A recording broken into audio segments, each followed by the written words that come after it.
প্ৰধানমন্ত্ৰী আৱাস যোজনা চৰকাৰে BPL কৰাৰ গুৰুত্বপূৰ্ণ আপডেট লৈ আহিছোঁ।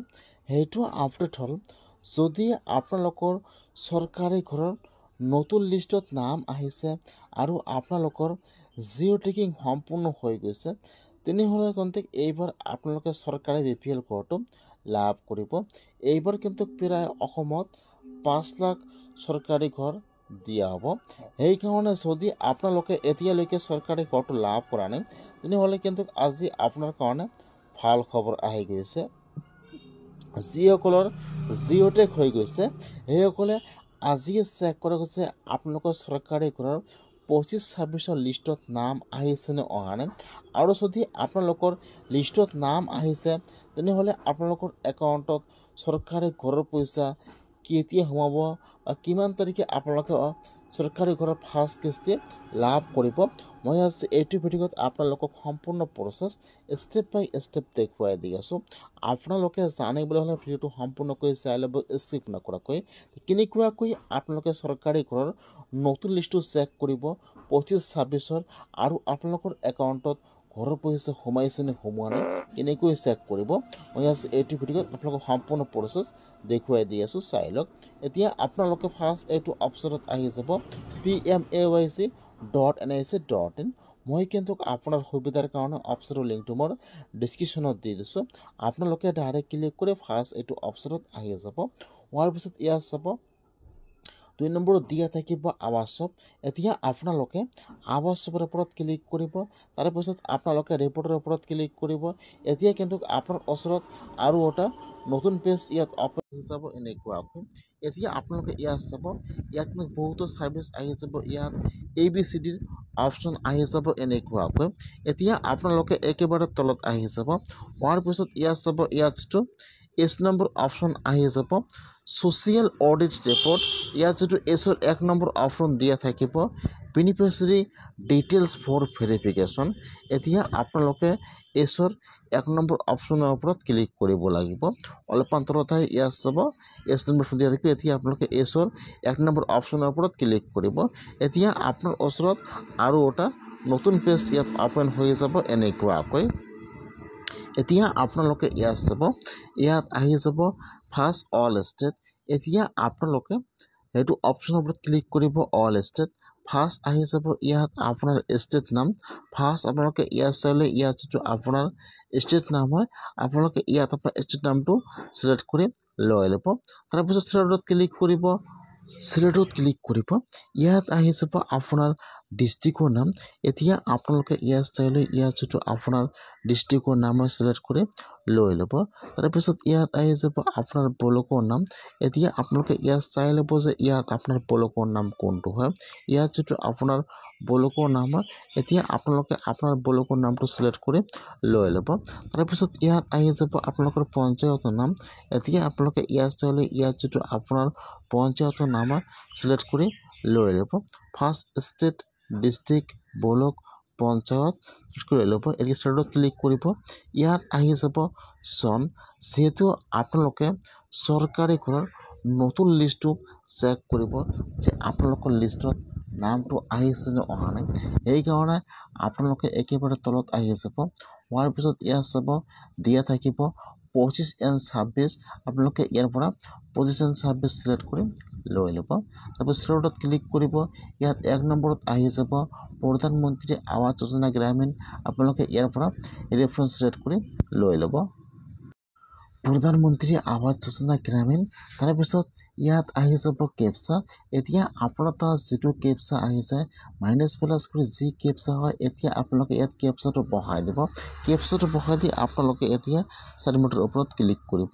যেতিয়া আপোনালোকে কেপচাটো বহাই দি চাৰিমুঠত ক্লিক কৰিব, এতিয়া কিন্তু আপোনাৰ ওচৰত আপোনাৰ পঞ্চায়তৰ 25-26 লিষ্টটো ইয়াত অপেন হৈ যাব এনেকুৱাকৈ। যদি আপোনালোকৰ ইয়াত দেখুৱায় ডাটা নট ফাউণ্ড, তেনেহ'লে কিন্তু এতিয়াও আপোনাৰ পঞ্চায়তৰ লিষ্টটো ভেৰিফাই হোৱা নাই, সেইকাৰণে দেখুৱাইছে ডাটা নট ফাউণ্ড। যদি আপোনালোকে চাৰ্চ কৰিছে আপোনাক ইয়াত দেখুৱাইছে ডাটা নট ফাউণ্ড তেনেহ'লে কিন্তু এতিয়াও আপোনাৰ পঞ্চায়তৰ লিষ্টটো ভেৰিফাই হোৱা নাই, সেইকাৰণে ইয়াত শ্ব' কৰা নাই। যিবিলাক পঞ্চায়তৰ লিষ্ট ভেৰিফাই হৈছে সেইসকলে কিন্তু লিষ্ট অনলাইনত এনেকুৱাকৈ আহি যাব। এতিয়া আপোনালোকৰ যদি লিষ্টটো আহিছে এনেকুৱাকৈ আপোনালোকে ফাৰ্ষ্ট লিষ্টটো চেক কৰিব যে আপোনালোকৰ লিষ্টত নামটো আহিছে নে অহা নাই। যদি আপোনালোকৰ নামটো লিষ্টত আহিছে ইয়াত চাই ল'ব। ফাৰ্ষ্ট ইয়াত আপোনালোকৰ নাম আহি যাব, আপোনাৰ গাৰ্জেন নাম আহি যাব, এই ফলত আপোনালোকৰ লিখা থাকিব 25-26। এতিয়া আপোনালোকে লিষ্টৰ পৰা চেক কৰিব যে আপোনালোকৰ লিষ্টত নামটো আহিছে নে অহা নাই। যদি আপোনালোকৰ নামটো লিষ্টত আহিছে তেনেহ'লে এতিয়া আপোনালোকে কেনেকৈ চেক কৰিব যে আপোনালোকৰ একাউণ্টত ঘৰৰ পইচা সোমাইছে নে সোমোৱা নাই বা কিমান তাৰিখে আপোনালোকে চৰকাৰী ঘৰৰ পইচাটো লাভ কৰিব। এতিয়া আপোনাৰ লিষ্টত নামটো চেক কৰি ল'ব। ইয়াত যিটো আপোনালোকৰ নাম হয় ইয়াত চাব আপোনাৰ ঘৰৰ ৰেজিষ্ট্ৰেশ্যন ID নম্বৰ দিয়া আছে। এতিয়া আপোনালোকে ফাৰ্ষ্ট ইয়াত যিটো আপোনাৰ ঘৰৰ ৰেজিষ্ট্ৰেশ্যন ID নম্বৰ আছে আপোনালোকে ফাৰ্ষ্ট ইয়াৰ পৰা ID নম্বৰটো কপি কৰি লৈ ল'ব। কপি কৰাৰ পিছত এতিয়া আপোনালোকে আৰু এবাৰ হোম পেজত আহি যাব। ইয়াত চাব 5 নম্বৰত দিয়া থাকিব ষ্টেক হোল্ডাৰ্ছ। এতিয়া আপোনালোকে সেইটো অপশ্যনৰ ওপৰত ক্লিক কৰিব লাগিব। হোম পেজত আহি যাব। ইয়াত চাব দিয়া থাকিব 5 নম্বৰত ষ্টেক হোল্ডাৰ্ছ, সেইটো অপশ্যনৰ ওপৰত ক্লিক কৰিব। 1 নম্বৰত অপশ্যন আহি যাব IAY PMAY বেনিফিচিয়াৰী। এতিয়া আপোনালোকে সেইটো অপশ্যনৰ ওপৰত ক্লিক কৰিব। এতিয়া আপোনাৰ ওচৰত আৰু নতুন পেজ অপেন হৈ যাব এনেকুৱাকৈ। ফাৰ্ষ্ট চাব ইয়াত আহি যাব আপোনাৰ ঘৰৰ ৰেজিষ্ট্ৰেশ্যন ID নম্বৰ। ফাৰ্ষ্ট আপোনালোকে ইয়াত আপোনাৰ ঘৰৰ ৰেজিষ্ট্ৰেশ্যন ID নম্বৰটো বহাই দিব লাগিব। তাৰপিছত ইয়াত যিটো কেপচা দিয়া থাকিব কেপচাটো বহাই দিব। ফাৰ্ষ্ট বহাই দিব আপোনাৰ ঘৰৰ ৰেজিষ্ট্ৰেশ্যন ID নম্বৰ। তাৰপিছত ইয়াত আপোনালোকৰ তাত যিটো কেপচা আহিছে কেপচাটো সেইটো ওপৰত বহাই দিব। কেপচাটো বহাই দি আপোনালোকে এতিয়া 4 নম্বৰৰ ওপৰত ক্লিক কৰিব লাগিব। যেতিয়া আপোনালোকে কেপচাটো বহাই দি 4 নম্বৰত ক্লিক কৰিব ফাৰ্ষ্ট কিন্তু ইয়াত আপোনালোকৰ এড্ৰেছটো অপেন হৈ যাব। তাৰপিছত ইয়াত আপোনাৰ ফুল নেম আহি যাব আৰু ইয়াত আপোনালোকৰ ID নম্বৰটো আহি যাব এনেকুৱাকৈ। এতিয়া আপোনালোকে চাই ল'ব এড্ৰেছটো যে এইটো আপোনালোকৰ হয় নে নহয়। ইয়াত আপোনাৰ সম্পূৰ্ণ ডিটেইলছ দিয়া থাকিব। ফাৰ্ষ্ট আহি যাব এড্ৰেছ, অলপমান তলত আহি যাব যদি আপোনালোকৰ জব কাৰ্ড লিংক নাথাকে তেনেহ'লে কিন্তু আপোনালোকে চৰকাৰী ঘৰটো লাভ নকৰিব। সেইকাৰণে আপোনালোকে ইয়াত চাব লাগিব যে ইয়াত আপোনালোকৰ জব কাৰ্ডটো লিংক হৈ আছে নে নাই। ইয়াত চাব ডিটেইলছ আহি যাব। তলত ইয়াত আপোনালোকৰ জব কাৰ্ড নম্বৰ আহি যাব, সকলো ডিটেইলছ আহি যাব এনেকুৱাকৈ। এতিয়া আপোনালোকে আৰু বস্তু চাব লাগিব যে আপোনালোকৰ একাউণ্টটো লিংক হৈছে নে হোৱা নাই। ইয়াত চাব ইয়াত আপোনালোকৰ জব কাৰ্ড নম্বৰ শ্ব' কৰিব এনেকুৱাকৈ। এতিয়া আপোনালোকে অলপমান তলত আহি যাব। এতিয়া আপোনালোকে যিটো বেংকৰ একাউণ্ট জমা কৰিছিল আপোনালোকৰ বেংকৰ একাউণ্টটো আধাৰ কাৰ্ডৰ সৈতে লিংক আছে নাই ইয়াত কিন্তু আপোনালোকে ফাৰ্ষ্ট চাব লাগিব।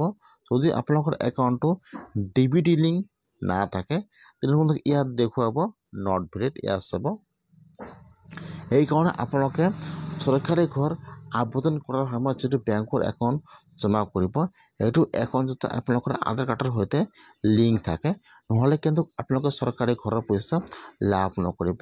সেইকাৰণে ইয়াত আপোনালোকে আপোনাৰ দেখুৱাই দিব, ইয়াত দেখুৱাই দিব হাউচ চেংচন। ইয়াত আপোনালোকৰ একাউণ্ট নাম আহি যাব। আপোনালোকে চাই ল'ব যে ইয়াত PMSটো ভেৰিফাই হৈ আছে নে নাই আৰু ইয়াত আপোনাৰ ডিটেইলছ সম্পূৰ্ণ আহি যাব এনেকুৱাকৈ। যদি আপোনালোকৰ চৰকাৰী ঘৰৰ 25-26ৰ নতুন লিষ্টত নাম আহিছে আৰু আপোনাৰ সম্পূৰ্ণ ভেৰিফাই হৈ গৈছে তেনেহ'লে কিন্তু আপোনালোকে ডিচেম্বৰ মাহৰ আগতে চৰকাৰী ঘৰৰ ফাৰ্ষ্ট কিস্তি লাভ কৰিব। আজি কিন্তু চৰকাৰী ঘৰৰ গুৰুত্বপূৰ্ণ আপডেট আহি গ'ল। চৰকাৰী ঘৰৰ পইচা সোমোৱা আৰম্ভ হৈ যাব নৱেম্বৰৰ পৰা। সেইকাৰণে আপোনালোকে ফাৰ্ষ্ট লিষ্টটো চাই লওক যে আপোনালোকৰ লিষ্টত নামটো আহিছে নে অহা নাই। আপোনালোকে এনেকুৱাকৈ চৰকাৰী ঘৰৰ লিষ্টটো চেক কৰক আৰু আপোনালোকৰ একাউণ্টত ঘৰৰ পইচা সোমাইছে নে সোমোৱা নাই আপোনালোকে এনেকুৱাকৈ আপোনাৰ মোবাইলৰ পৰা চেক কৰক। আজিৰ ভিডিঅ' ইমানেই আছিল। আপোনালোকে আজিয়ে চৰকাৰী ঘৰৰ নতুন লিষ্টটো চেক কৰক আপোনালোকে আপোনাৰ মোবাইলৰ পৰা।